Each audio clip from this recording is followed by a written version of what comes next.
Online class में एक बार फिर से आप सभी लोगों का हार्दिक स्वागत और अभिनंदन है। आज हम लोग अपना टॉपिक पढ़ने जा रहे हैं, वो है सोमेटिक एम्ब्रियोजेनेसिस। हम टिश्यू कल्चर के अलग अलग टॉपिक पढ़ रहे हैं कि किस तरह से आर्टिफिशियल यानी इन विट्रो कंडीशन में हम एक पादप तैयार कर सकते हैं। कौन कौन से ऐसी प्रोसीजर है जिसमें एक छोटे से एक्सप्लांट की सहायता से एक पूरा पादप तैयार किया जा सकता है। उसकी ही कड़ी में आज हम यहाँ डिस्कस करेंगे सोमेटिक एम्ब्रियोजेनेसिस के बारे में। सोमेटिक एम्ब्रियोजेनेसिस क्या मतलब होता है, पहले आप लोग इसका मतलब समझ लें। सोमेटिक यानी कोई भी सोमेटिक सेल, कोई भी कायिक कोशिका जो other than zygotic cell, zygotic कोशिका के अलावा कोई भी कोशिका, embryogenesis means formation of embryo, यानी कि अगर एम्ब्रियोजेनेसिस की आप सोमेटिक एम्ब्रियोजेनेसिस की आप परिभाषा देंगे तो आप इस तरह से देंगे कि जाइगोटिक सेल के अलावा कोई भी सोमेटिक कोशिका जिसकी सहायता से इन विट्रो कंडीशन में एम्ब्रियो डेवलप किया जा सकता है, उसको हम सोमेटिक एम्ब्रियोजेनेसिस कहेंगे। टिश्यू कल्चर में जो हम एम्ब्रियो फॉर्म करते हैं उसको एम्ब्रियोइड कहते हैं। उसको क्या कहा जाता है? एम्ब्रियोइड कहा जाता है। एम्ब्रियोइड का मतलब नॉर्मली जो जाइगोटिक सेल से जो एम्ब्रियो बनता है उसको हम एम्ब्रियो शब्द यूज करते हैं, और इन विट्रो कंडीशन में जो एम्ब्रियो बनता है उसको एम्ब्रियोइड कहा जाता है। उसके लिए टर्म एम्ब्रियो यूज नहीं की जाएगी। प्लांट टिश्यू कल्चर में कोई भी सोमेटिक कोशिका की सहायता से अगर आप एम्ब्रियो बना रहे हैं तो उसके लिए शब्द यूज किया जाएगा एम्ब्रियोइड। ये टर्म आपको ध्यान में रखनी है, एम्ब्रियोइड। सबसे पहले कैलस कल्चर में कैरोट की सहायता से अगार मीडियम में रेनट ने एम्ब्रियोजेनेसिस को रिपोर्ट किया था। उसके बाद vegetative embryogenated have been noticed in tissue culture of various plants such as opium, citrus, cuscuta, datura, daucus और निकोटियाना में भी एम्ब्रियोजेनेसिस को रिपोर्ट किया गया है।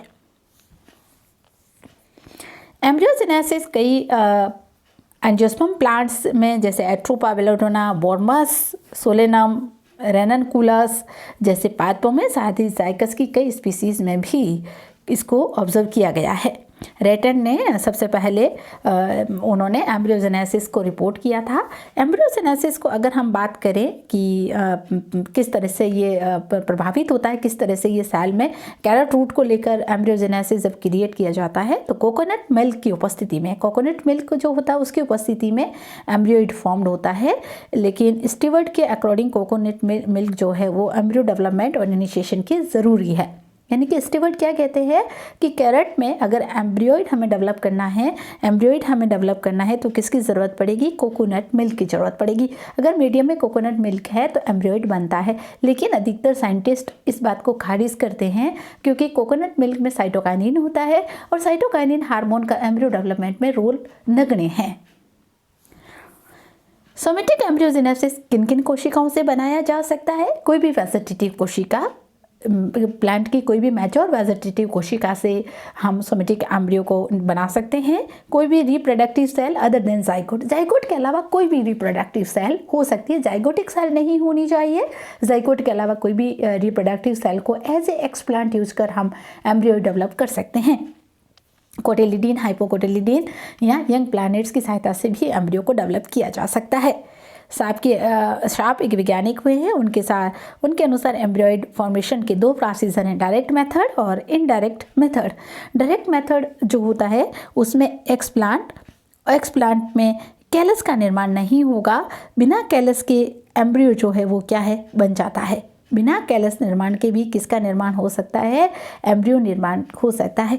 डायरेक्ट जो मेथड है उस डायरेक्ट मेथड में ये होता है कि कुछ प्री एम्ब्रियोनिक सेल होती है जिसे प्री एम्ब्रियोनिक डिटर्मिनेट सेल हम कहते हैं। क्या कहते हैं? Pre embryonic determinate cells, PEDS, pre embryonic determinate cell जिनको हम कहते हैं, उन सेल्स में एम्ब्रियो को इनिशिएशन करने वाले जीन मौजूद होते हैं।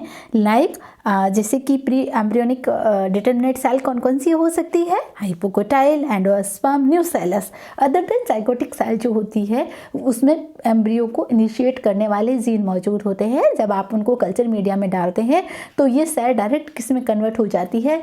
एम्ब्रियो में कन्वर्ट हो जाती है। ये डायरेक्ट मेथड होता है, जिसमें कैलस का फॉर्मेशन नहीं होता है। और कैलस क्यों नहीं बनता है? क्योंकि इसमें प्री एम्ब्रियोनिक डिटरमिनेंट सेल पहले से मौजूद होती है और वो सेल जो जीन है उसका एक्टिवेट हो जाते हैं और वो किसका निर्माण करती है? एम्ब्रियो का निर्माण करती है। दूसरा है इनडायरेक्ट मेथड। इनडायरेक्ट मेथड में पहले कैलस बनेगा, एक्सप्लांट। इनडायरेक्ट मेथड में क्या होगा? ये एक्सप्लांट होगा, एक्सप्लांट से कैलस बनेगा और कैलस से क्या बनेगा? एम्ब्रियो बनेगा। Callus embryo. अब हम यहाँ पर क्या होता है कि जो कैलस बनता है, इस कैलस में इंड्यूस्ड मीडियम में हम प्री एम्ब्रियोनिटिक इनिशिएशन सेल्स को इंड्यूस्ड करना पड़ता है। इसमें क्या होगा? इन सेल्स को हमें इंड्यूस करना पड़ता है। तो इसमें मुख्यतः 2,4-D ऑक्सीन जो होता है 2,4-D, उसको डार्क कंडीशन में कैलस में डाला जाता है, जिससे यहाँ पर प्री एम्ब्रियोनिक डिटरमिनेट सेल है वो एक्टिवेट हो जाती है और ये कैलस किस में कन्वर्ट हो जाता है? एम्ब्रियो में कन्वर्ट हो जाता है। तो यहाँ पर डायरेक्ट रूप से सेल में प्री एम्ब्रियोनिक जीन एक्टिवेट नहीं होते हैं, उनको हार्मोनल ट्रीटमेंट देकर एक्टिवेट किया जाता है। कैलस निर्माण में एम्ब्रियो इनिशिएशन के लिए हार्मोनल कंसंट्रेशन बहुत ज़रूरी है। सही मात्रा में हार्मोनल कंसंट्रेशन को देकर, खासकर ऑक्सीन 2,4-D को हम देकर इस प्रक्रिया में एम्ब्रियो डेवलपमेंट को इनिशिएशन उसका किया जा सकता है। एम्ब्रियोजेनेसिस के लिए कैरेट रूट में एम्ब्रियोजेनेसिस की प्रक्रिया को किया गया था, जिसमें मोड़ासिंगे स्कूंग मीडियम लिया जाता है, जिसमें सुक्रोज, जिएटिन और अगार। कुछ वैज्ञानिक जिएटिन की मात्रा डालकर कहते हैं कि इससे एम्ब्रियोजेनेसिस की घटना हो सकती है। किस तरह से? ये सेल है, इस सेल में डिवीज़न होकर क्या बनेगा? ये सेल क्नम बनेगा। फर्स्ट जो मीडियम है इनिशिएशन ऑफ एम्ब्रियोजेनेसिस, ये इंड्यूस सेल बन जाती है। मैंने कहा कि जब कैलस बनता है ना, तब हमें सेल में हार्मोनल ट्रीटमेंट देकर उसमें इंड्यूस्ड सेल बनाई जाती है, जिससे इंड्यूस्ड प्री एम्ब्रियोनिटिक सेल, उसको डिटरमिनेंट सेल कहा जाता है। अब उसमें हम मीडियम में इसको ट्रांसफ़र करेंगे तो सबसे पहले ग्लोबुलर स्टेज होगी, फिर हार्ट स्टेज होगी, अंत में टॉर्पिडो स्टेज होगी। और टॉर्पिडो स्टेज जो बनती है उसके बाद ऑर्गेनोजेनेसिस होता है, डेवलपमेंट ऑफ ऑर्गन, जिसमें साइटोकाइनिन और ऑक्सीन की मात्रा, अगर उनका कंसंट्रेशन हम रखेंगे, अगर हम ऑक्सीन हाई रखेंगे तो रूट बनेगी और साइटोकाइनिन की अमाउंट हाई रखेंगे तो शूट बनेगी। शूट और रूट का निर्माण होना ऑर्गेनोजेनेसिस कहलाता है, जिसे पादपक या प्लैनेट्स तैयार हो जाते हैं। तो ये मेथड जो होगा वो इनडायरेक्ट एम्ब्रियोजेनेसिस होगा। इनडायरेक्ट एम्ब्रियोजेनेसिस में सेल कल्चर के बाद आप लोगों को जो फर्स्ट मीडियम है उसमें हार्मोनल ट्रीटमेंट देना पड़ेगा, खासकर 2,4-D यहाँ पर दिया जाता है, जिससे जो एम्ब्रियोनिक सेल होते हैं उसके जीन एक्टिवेटेड हो जाते हैं और वो जीन एक्टिवेटेड होकर किसका निर्माण करते हैं? सबसे पहले एम्ब्रियो में वही जो जाइगोटिक एम्ब्रियो बनता है ना, तो जाइगोटिक एम्ब्रियो में ग्लोबुलर स्टेज, हार्ट स्टेज और टॉर्पिडो स्टेज बनती है। उसी तरह से यहाँ इन विट्रो कंडीशन में भी सबसे पहले ग्लोबुलर स्टेज बनेगी, फिर हार्ट स्टेज बनेगी और उसके बाद टॉर्पिडो स्टेज बनेगी। टॉर्पिडो स्टेज बनने के बाद हम यहाँ ऑर्गेनोजेनेसिस करेंगे। ऑर्गेनोजेनेसिस का मतलब है यहाँ अगेन ऑक्सीजन और साइटोकाइनिन कंसंट्रेशन का एक रेशियो रखकर ट्रीट किया जाएगा, जिससे इसमें रूट एवं शूट का डेवलपमेंट होगा और उसके बाद प्लैनेट्स तैयार हो जाते हैं। जो प्लैनेट्स हैं उनको आगे कुछ दिन इन्वायरमेंटल अंडर कंट्रोल कंडीशन रखने के बाद फील्ड में ट्रांसफ़र कर दिया जाता है। तो आप लोगों को दो चीज़ें ध्यान में रखनी है कि एम्ब्रियो डेवलपमेंट में, एम्ब्रियो जब आप डेवलप कर रहे हैं तो दो मेथड हैं, डायरेक्ट मेथड और इनडायरेक्ट मेथड। डायरेक्ट मेथड में आप लोग उन सेल्स को लेंगे जिसमें प्री एम्ब्रियोनिक डिटरमिनेट सेल मौजूद होती है, लाइक हाइपोकोटाइल, एंडोस्पर्म, न्यूसेलस। ठीक है, वो डायरेक्ट सेल किस में बदल जाती है? एम्ब्रियो में। लेकिन कई बार एक्सप्लांट आप अगर मान लो लीफ का पार्ट ले रहे हैं या रूट ले रहे हैं या सूट ले रहे हैं, तो इसमें एम्ब्रियोनिक सेल एक्टिवेटेड नहीं होती है। वो सेल पहले कैलस बनाती है और कैलस में हार्मोनल ट्रीटमेंट देकर एम्ब्रियो डेवलपमेंट किया जाता है।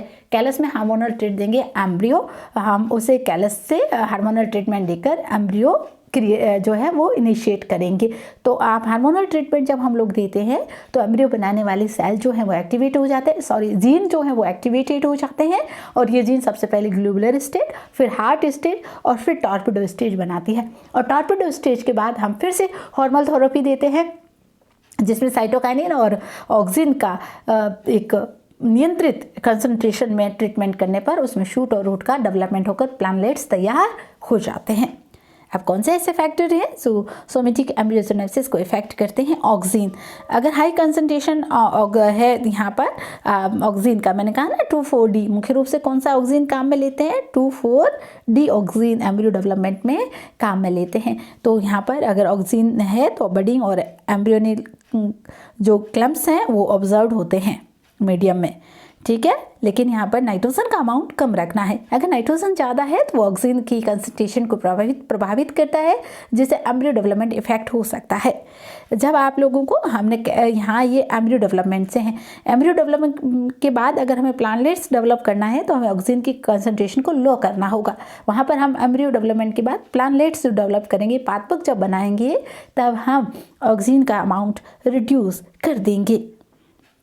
नाइट्रोजन मैंने आपको बता ही दिया, अगर नाइट्रोजन और ऑक्सीजन का रेशियो जो है वो एम्ब्रियोजेनेसिस को कंट्रोल करने वाले तो मेजर फैक्टर है ऑक्सीजन और नाइट्रोजन। अगर आपने जो वाइट मीडियम जो होगा, जैसे मोरासिंगे स्कूंग मीडियम होता है ना, उसी तरह से वाइट मीडियम होता है with low nitrogen content only in the absence of oxygen. Low nitrogen concentration में यहाँ जो है एम्ब्रियो डेवलपमेंट की जो अमाउंट है वो यहाँ पर इंक्रीज हो जाता है। नाइट्रोजन का प्रमुख सोर्स कौन कौन से हो सकते हैं? Potassium nitrate, ammonium chloride, glutamine, glutamic acid, alanine, urea जो होते हैं, ये सारे टिश्यू कल्चर में नाइट्रोजन के प्रमुख सोर्स होते हैं। साइटोकाइनिन, सीधे तौर पर साइटोकाइनिन का एम्ब्रियो डेवलपमेंट में कोई रोल नहीं है, लेकिन स्टीवर्ट ने कहा कि साइटोकाइनिन जो मुख्य रूप से जियाटिन जो होता है मीडियम में, वो जो क्या करता है, एम्ब्रियोजेनेसिस को इनिशिएट करता है। चारकोल, अगर मीडियम में चारकोल मौजूद है तो वो एम्ब्रियोजेनेसिस को एक्टिवेट करेगा। तो ये तो पूरा प्रक्रिया था एम्ब्रियोजेनेसिस। एम्ब्रियोजेनेसिस का मुख्य रूप से एप्लीकेशंस क्या है? आर्टिफिशियल सीड डेवलपमेंट, जो एम्ब्रियो हमारे पास आ गया ना इस तरह से, उस एम्ब्रियो को हम कोट करके आर्टिफिशियल सीड, आपके टॉपिक के कोर्स में जो मैं अगली बार आपको पढ़ाऊंगी, तो आर्टिफिशियल सीड जो है वो क्या किया जा सकता है, बनाए जा सकते हैं, ताकि फ्यूचर में हम क्रॉप इम्प्रूवमेंट में इनको काम में ले सकें। ये इसकी एक प्रमुख एप्लीकेशन है। इसके अलावा वायरस फ्री प्लांट बनाए जा सकते हैं। हम सब लोग जानते हैं कि बहुत सारे ऐसे प्लांट्स होते हैं जिनमें सीड ब्रोन डिजीज़ होती है, उनके जो पैथोजन होते हैं वो सीड से जुड़े हुए रहते हैं। तो अगर हम लोग उन प्लांट्स के अगर हम एम्ब्रियोजेनेसिस से एम्ब्रियोइड यहाँ टिश्यू कल्चर में बनाते हैं तो वो जो प्लांट्स होंगे उनमें सीड बोर्न डिजीज़ होने की संभावना कम हो जाएगी। म्यूटेशन स्टडी में भी ये योगदान है। एम्ब्रियोजेनेसिस के दौरान हम अलग अलग म्यूटेशन की स्टडी, जो म्यूटेशन का इफेक्ट है उसकी स्टडी भी की जा सकती है। तो कुल मिलाकर इस टॉपिक में जो डिस्कशन की मेन बात है कि एम्ब्रियोजेनेसिस का मतलब क्या हुआ? कोई भी सोमेटिक कोशिका जिसमें इन विट्रो कंडीशन में यानी कि टिश्यू कल्चर मीडियम पर नए प्लांट्स बनाने की जो नई एम्ब्रियो बनाने की जो तकनीक है वो एम्ब्रियोजेनेसिस कहलाती है। दो प्रोसीजर है एम्ब्रियोजेनेसिस में, एक है डायरेक्ट और एक इनडायरेक्ट। डायरेक्ट मेथड में प्री एम्ब्रियोनिक डिटर्मिनेट सेल्स जैसे हाइपोकोटाइल, एंडोस्पर्म जैसी सेल्स को लेकर हम डायरेक्ट एम्ब्रियो बना सकते हैं, या फिर हम कोई भी एक्सप्लांट लेकर कैलस के माध्यम से हार्मोनल ट्रीट देकर एम्ब्रियोइड बना सकते हैं। तो पूरे टॉपिक को अच्छे से पढ़िए, ध्यान में रखिए। अब हम लोग कुछ क्वेश्चंस डिस्कस कर लेते हैं जो अभी तक हमने टॉपिक पढ़े हैं, उनसे रिलेटेड क्वेश्चन जो एग्जाम में सामान्यतः कॉम्पिटिटिव एग्जाम या फिर आप जो कोई भी फर्स्ट ग्रेड सेकंड ग्रेड आगे फ्यूचर में एग्जाम देते हैं तो उसमें इस तरह के क्वेश्चन पूछे जाते हैं। तो आपका आइडिया होना चाहिए कि जो टॉपिक आप पढ़ रहे हैं उसमें से किस तरह के क्वेश्चन आ सकते हैं। तो कुछ क्वेश्चन जो पिछले चाहे नेट है, JRF है, या फिर वो स्कूल एजुकेशन है या कॉलेज एजुकेशन में पूछे गए हैं टॉपिक से, उनका हम डिस्कशन यहाँ पर करेंगे। सबसे पहले है वो is known as the father of tissue culture. तो हेबरलैंड को कहते हैं फादर ऑफ टिश्यू कल्चर। कौन है? हेबरलैंड है। बहुत इंपॉर्टेंट टॉपिक क्वेश्चन है, ध्यान में रखिएगा। हिस्ट्री ऑफ टिश्यू कल्चर के दौरान हम इसको पढ़ते हैं। The pair of hormones required for callus to differentiation are auxin and cytokinin. की रूट और शूट डेवलपमेंट के लिए कौन से हार्मोन्स की ज़रूरत होती है? ऑक्सिन और साइटोकाइनिन। बहुत बहुत इंपॉर्टेंट ये क्वेश्चन है। The formation of embryoid from the pollen grains in the tissue culture medium is due to cellular totipotency. Cellular totipotency मैंने आप लोगों को पढ़ाई है, मैं पढ़ा चुकी हूँ टोटिपोटेंसी कि एक सिंगल सेल का संपूर्ण पाद निर्माण की क्षमता को टोटिपोटेंसी कहते हैं। तो हम एक छोटे से पोलन ग्रेन से भी क्या बना सकते हैं, एम्ब्रियो बना सकते हैं। ये जो घटना होती है वो सेलुलर टोटिपोटेंसी कहलाती है। Totipotency refer to development of an organ from cell in a culture medium. एक सिंगल सेल से होल प्लांट निर्माण की जो घटना है उसको हम क्या कहेंगे, टोटिपोटेंसी कहेंगे। Which of the following is the main application of embryo culture? Embryo culture की मेन एप्लीकेशंस हैं ओवरकम हाइब्रिडाइजेशन बैरियर्स, कि जब हम दो अलग अलग प्लांट्स के बीच में क्रॉस करवाते हैं तो जो प्रॉब्लम्स क्रिएट होती है उन प्रॉब्लम्स को किसके द्वारा सॉल्व किया जा सकता है, एम्ब्रियोसिनेसिस के द्वारा उनको सॉल्व किया जा सकता है। In which of the following condition do the somaclonal variation appear? somaclonal variation कब क्रिएट होगी, plant rise in the tissue culture. जब हम किसी भी प्लांट्स को उत्पन्न करेंगे टिश्यू कल्चर तकनीक से, जब हम किसी भी पौधे को उत्पन्न करेंगे तो उसमें सोमाक्लोनल वेरिएशन उत्पन्न हो सकती है।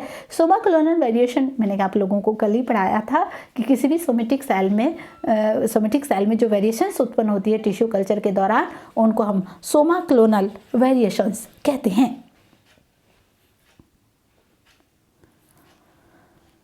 Haploid plant can be obtain from, बहुत इंपॉर्टेंट चीज़ है। हैप्लॉइड प्लांट किससे बनाया जा सकता है, दो मेथड है हैप्लॉइड प्लांट्स बनाने के लिए, एक एंथर कल्चर और एक पोलन कल्चर। इस पूरी प्रक्रिया को हम एंड्रोजेनेसिस कहते हैं। क्या कहते हैं हम, एंड्रोजेनेसिस प्रक्रिया जो है, इस प्रक्रिया को हम क्या कहेंगे, एंड्रोजेनेसिस।